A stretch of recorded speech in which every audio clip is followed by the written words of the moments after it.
Salam, selamat pagi, selamat berjumpa kembali dengan saya dalam renungan harian pagi Jemaat Sion Penajam hari Senin 16 November tahun 2020.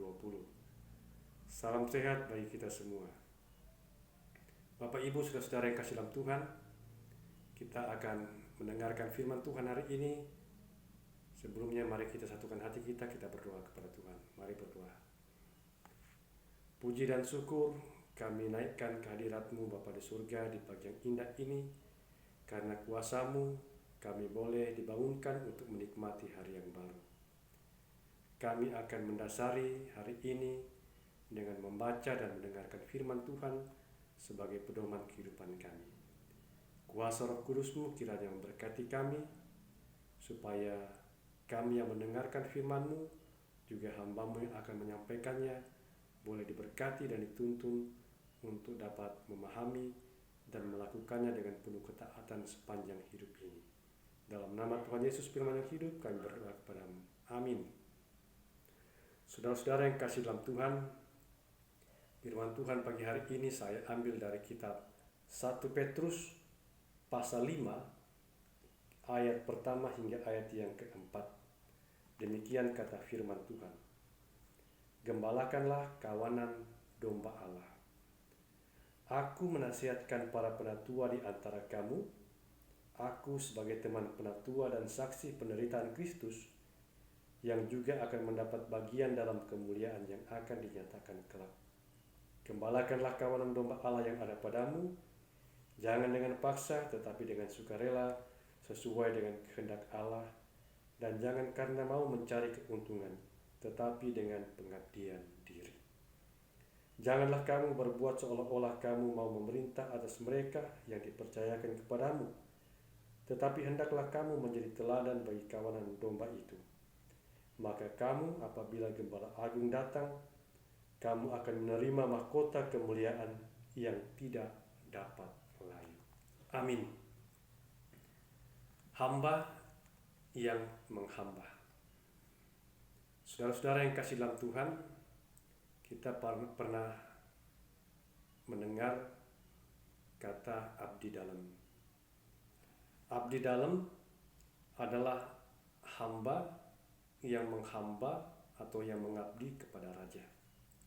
Nah, abdi dalam ini tugasnya adalah membantu raja dalam urusan rumah tangga kerajaan dan melayani raja sesuai dengan bidang pelayanannya. Dan tidak sembarang orang dapat menjadi abdi dalam. Kelihatannya memang gampang untuk menjadi abdi dalam. Tapi ada syarat-syarat yang harus dilalui untuk menjadi seorang hamba atau abdi dalam suatu kerajaan. Misalnya di kerajaan atau istana Yogyakarta. Mereka harus lolos seleksi, memiliki dedikasi, memiliki loyalitas, memiliki integritas. Nah, syarat ini tidak gampang, tidak mudah untuk mereka lalui. Dan banyak yang mendaftar, banyak juga yang tidak lolos dalam persyaratan tersebut. Bapak Ibu mungkin bertanya, kira-kira berapa gaji atau imbalan yang didapatkan oleh abdi dalam ini? Apakah gaji mereka besar atau biasa-biasa saja? Ternyata gaji mereka itu sangat-sangat kecil, Bapak Ibu. Tidak layak atau tidak memenuhi standar upah apakah itu upah minimum, upah regional, atau upah yang disyaratkan oleh pemerintah. Konon katanya abdi dalam itu dibayar 50.000 per tahun. Saya juga pernah mendengar katanya gaji abdi dalam itu Rp5.000 per bulan. Rp5.000 per bulan. Nah, kecil bukan? Tidak memenuhi syarat. Tapi mengapa banyak orang berbondong-bondong untuk mau menjadi abdi dalam? Rupanya tujuan mereka itu bukan untuk mencari imbalan, Bapak Ibu. Tujuan mereka itu adalah supaya bisa mengabdi kepada raja. Bukan main ketulusan kecintaan mereka kepada raja. Mau mengabdi sekalipun dibayar dengan upah yang sangat tidak layak. Nah, saudara yang dikasih oleh Tuhan, mereka bersedia mengabdi kepada raja dengan motivasi supaya bisa mendedikasikan hidup mereka ini kepada raja. Nah, kalau mereka bisa mendedikasikan hidup mereka kepada raja, ada kepuasan batin dan ketentraman hidup yang mereka dapatkan. Mereka akan menjadi abdi dalam dengan sebuah kebanggaan terhadap diri mereka karena bisa melayani seorang raja. Nah, bacaan kita hari ini itu mengingatkan kita dari Rasul Petrus supaya memiliki motivasi yang benar dalam melayani Tuhan. Rupanya banyak orang ketika itu melayani Tuhan dengan motivasi yang tidak benar. Ada yang ingin dihormati, ada yang ingin mencari keuntungan dan sebagainya. Rasul Petrus dalam pembacaan kita mengingatkan kita supaya setiap orang, setiap hamba, setiap pelayan yang melayani Tuhan harus melayani berdasarkan kerelaan dan kerinduan untuk mengabdikan diri kepada Tuhan. Kita bisa lihat itu di ayat yang kedua.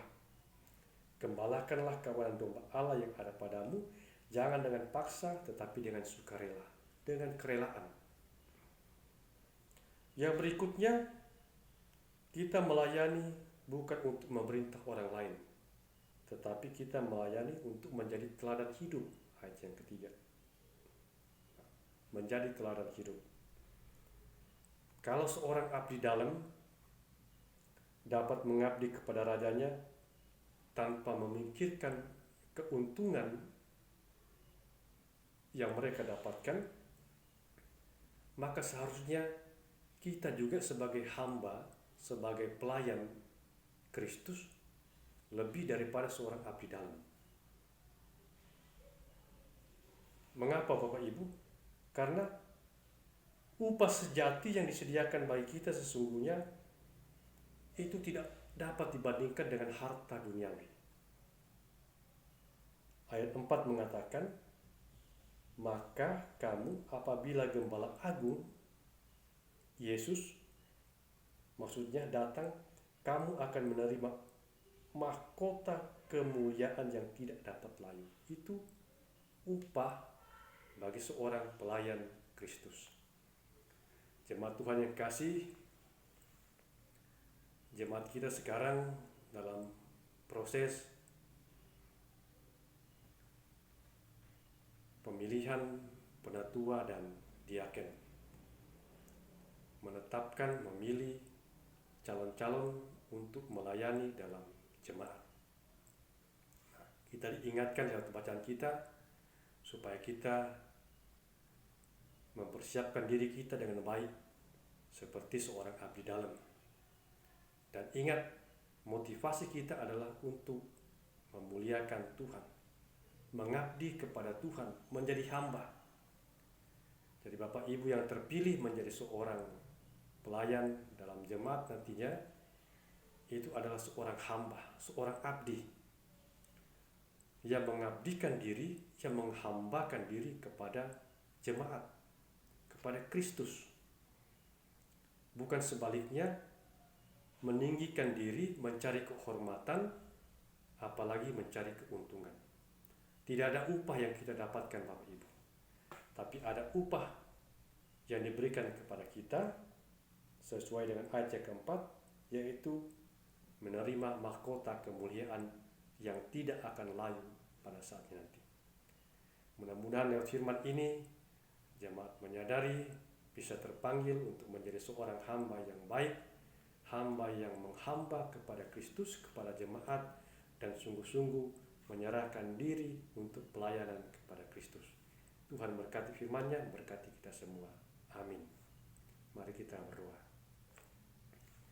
Terima kasih untuk firman-Mu Tuhan, semoga menjadi kekuatan renungan bagi kami semua, para jemaat-Mu yang akan memilih dan dipilih sebagai penatua diaken atau hamba dalam jemaat Tuhan di Jemaat Sion Penajam.